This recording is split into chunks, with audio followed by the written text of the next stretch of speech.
नमस्कार विद्यार्थी मित्रांनो, पुन्हा एकदा स्वागत आहे तुमच्या आपल्या ड्रीम मेकर्स अकॅडमीमध्ये. आज पुन्हा आपण घेऊन आलो आहोत 24 जानेवारी 2025ची चालू घडामोडी. तर बघा, आजचा पहिला प्रश्न आहे, भारतातील खालीलपैकी कोणत्या लघु चित्रपटाला ऑस्कर 2025साठी लाईव्ह ॲक्शन शॉर्ट श्रेणीमध्ये नामांकन मिळाले आहे? तर याचे योग्य उत्तर आहे पर्याय क्रमांक बी, अनुजा. मित्रांनो, व्हिडिओ शेवटपर्यंत बघा.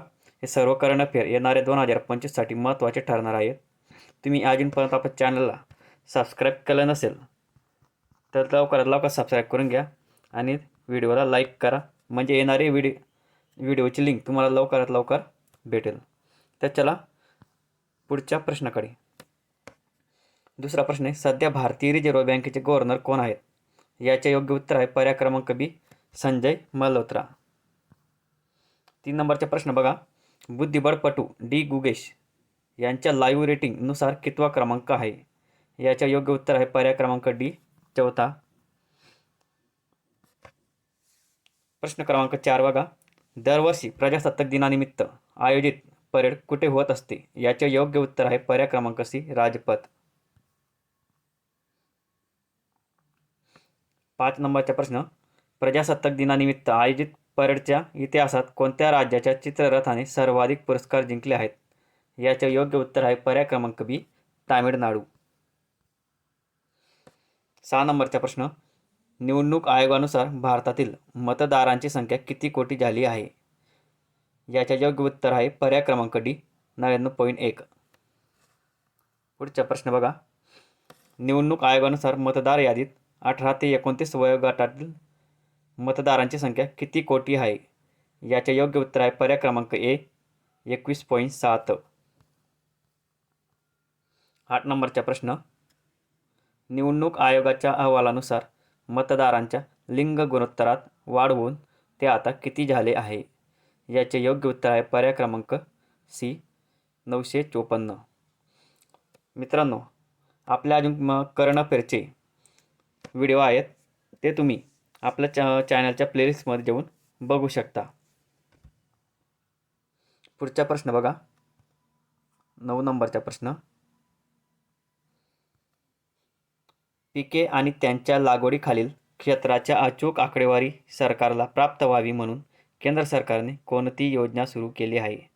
याचे योग्य उत्तर आहे पर्याय क्रमांक ए, डिजिटल क्रॉप सर्व्हे.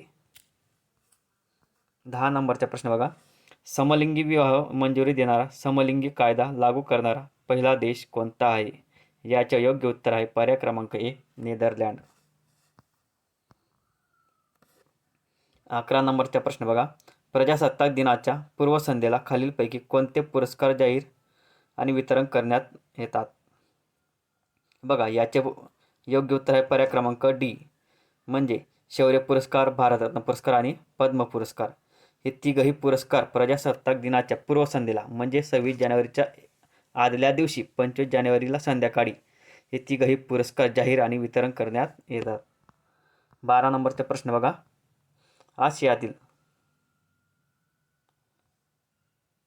आशियातील खालीलपैकी कोणत्या देशात समलिंगी विवाह मंजुरी आहे? आशिया खंडामध्ये समलिंगी विवाहाला कुठे कुठे मंजुरी आहे ते बघा. याचे योग्य उत्तर आहे पर्याय क्रमांक डी, वरीलपैकी दोन्ही, म्हणजे तैवान आणि नेपाळमध्ये समलिंगी विवाहाला मंजुरी देण्यात आली आहे किंवा तिथं समलिंगी विवाह करता येतो. आता बघा पुढचा प्रश्न बघा, 13 नंबरचा प्रश्न, समलिंगी विवाह लागू करणारा आशियातील तिसरा देश खालीलपैकी कोणता आहे? तर याचे योग्य उत्तर आहे पर्याय क्रमांक ए, थायलंड. 14 नंबरचा प्रश्न बघा, निवडणूक आयोगाची स्थापना कधी झाली होती? याचे योग्य उत्तर आहे पर्याय क्रमांक सी, 25 जानेवारी 1950. 15 नंबरचा प्रश्न बघा, केंद्र सरकारच्या इलेक्ट्रॉनिक्स आणि माहिती तंत्रज्ञान विभागाने महत्त्वाचे सरकारी कागदपत्रे सुरक्षित ठेवण्यासाठी कोणते लॉकर उपलब्ध करून दिले आहे? तर याचे योग्य उत्तर आहे पर्याय क्रमांक बी, NTT लॉक. 16 नंबरचा प्रश्न बघा, संयुक्त राष्ट्र महासभेने कोणते वर्ष आंतरराष्ट्रीय सहकार वर्ष म्हणून घोषित केलेले आहे? याचे योग्य उत्तर आहे पर्याय क्रमांक बी, आता सध्याचे वर्ष म्हणजे 2025.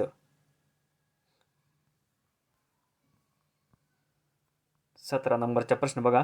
संयुक्त राष्ट्र महासभेने प्रथम कोणते वर्ष आंतरराष्ट्रीय सहकार वर्ष म्हणून घोषित केले होते? याचे योग्य उत्तर आहे पर्याय क्रमांक बी 2012. पहिल्यांदा 2012 हे वर्ष आंतरराष्ट्रीय सहकार वर्ष म्हणून घोषित केले होते आणि आता 2025 सुद्धा आंतरराष्ट्रीय सहकार वर्ष म्हणून घोषित केलेले आहे. पर्याय क्रमांक डी बघा. आंतरराष्ट्रीय सहकार संघटनेने या वर्षीच्या आंतरराष्ट्रीय सहकार वर्षासाठी कोणते ब्रीदवाक्य निश्चित केलेले आहे?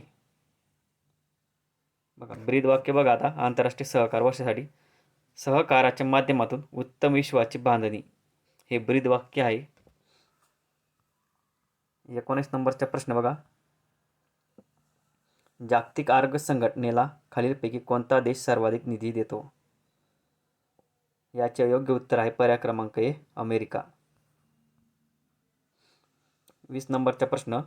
जागतिक आरोग्य संघटना आणि स्टॅटिस्टाच्या अहवालानुसार 2022-23 या वर्षात अमेरिकेने जागतिक आरोग्य संघटनेला किती दशलक्ष डॉलर्सचा निधी दिला आहे? याचे योग्य उत्तर आहे 1284 दशलक्ष डॉलर्स. 21 नंबरचा प्रश्न बघा.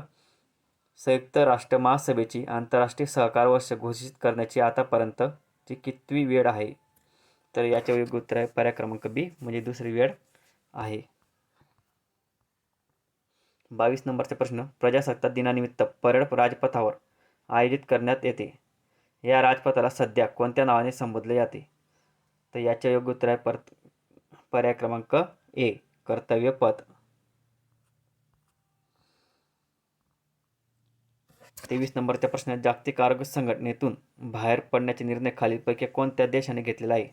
तर याचे योग्य उत्तर आहे पर्याय क्रमांक डी अमेरिका. मित्रांनो, हे सर्व प्रश्न आपण आज कव्हर केलेले आहेत. उद्या पुन्हा भेटू नवीन चालू घडामोडी सोबत. तुम्ही अजूनपर्यंत आपला चॅनल सबस्क्राईब केलं नसेल तर मित्रांनो नक्कीच सबस्क्राईब करून घ्या. तुम्हाला असे नवीन नवीन व्हिडिओ बघायला भेटतील. चॅनल लाईक करत चला आणि हे सर्व व्हिडिओ तुमच्या इतर मित्रांना शेअर करा म्हणजे त्यांनाही येणाऱ्या एक्झामसाठी फायदा होईल. जय हिंद, जय महाराष्ट्र मित्रांनो. धन्यवाद.